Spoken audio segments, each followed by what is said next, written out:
We want to focus on the young lives that were cut too short. 17-year-old Justin Schilling was a co-captain of the Oxford bowling team and a golfer. Hannah St. Juliana, 14-year-old volleyball player and basketball player. Her family says the best word to describe Hannah is joyful. 17-year-old MADISYN Baldwin was a talented artist, big sister. She loved to read and write. 16-year-old Tate Meir was an honor student and a talented athlete. Tate was a junior on the football team, and tonight nearly 70,000 people have signed a petition to rename the school's stadium after him. We're hearing from his friends who say he was funny, respectful, and would do anything for anyone. Karen Drew is live tonight. Karen, they're not just sharing their loss, but they're also taking us through what went on inside that school as well. Yeah. I was able to sit down with Olivia and Miranda. They are friends of Tate's, and they said they wanted to talk because they wanted to talk about Tate. They wanted to talk about how special he was, how funny he was, how kind he was. They grabbed their phones. They were going through the pictures, telling me stories of what a leader he was. And as they were looking at those pictures, of course, it brought them back to memories of yesterday. And everyone is just screaming, run. So I ran pretty far, probably farther than I should have. 16-year-old Olivia Dare was walking back from lunch when she heard the gunshot. I just kind of yelled at my teacher, like, school shooter, school shooter.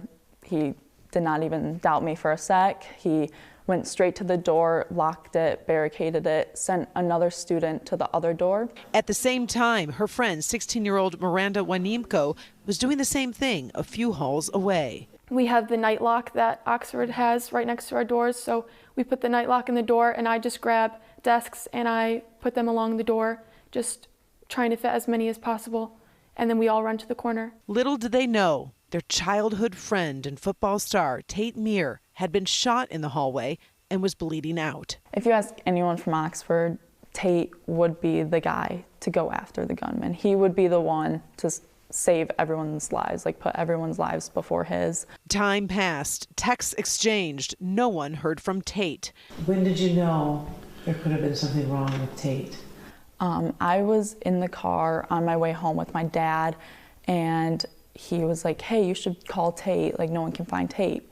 So I called Tate, he didn't answer, so I thought his phone may have died or he just ran somewhere else. Then they got news. Tate had died. Tate was just one of those guys that would literally do anything for anyone. Everyone just loved him. He's such a funny kid. All parents respected him. He was so respectful, so funny, super athletic, just the guy that you would want to be around. A day after, friends are retracing their steps and remembering Tate's. Tate was in the courtyard with his girlfriend, and they were splitting up, so his girlfriend was going to a class this way, he was going to the class this way, walking through physics, and that's when it happened. That's when it happened. It was a hard interview, sitting down talking with those young children, and that's what's important to say in the story. They are children that are dealing with this. They do say they felt like they had the training from the school, but they did mention while they were prepared, that training they got was actually from middle school. They had no practice sessions in their high school, and that was a little bit concerning. I did ask them, do you think you're going to feel comfortable going back to school? And they said, no, not right now. They can't envision going back, and of course I don't think anybody could at this point. It's just too early to imagine.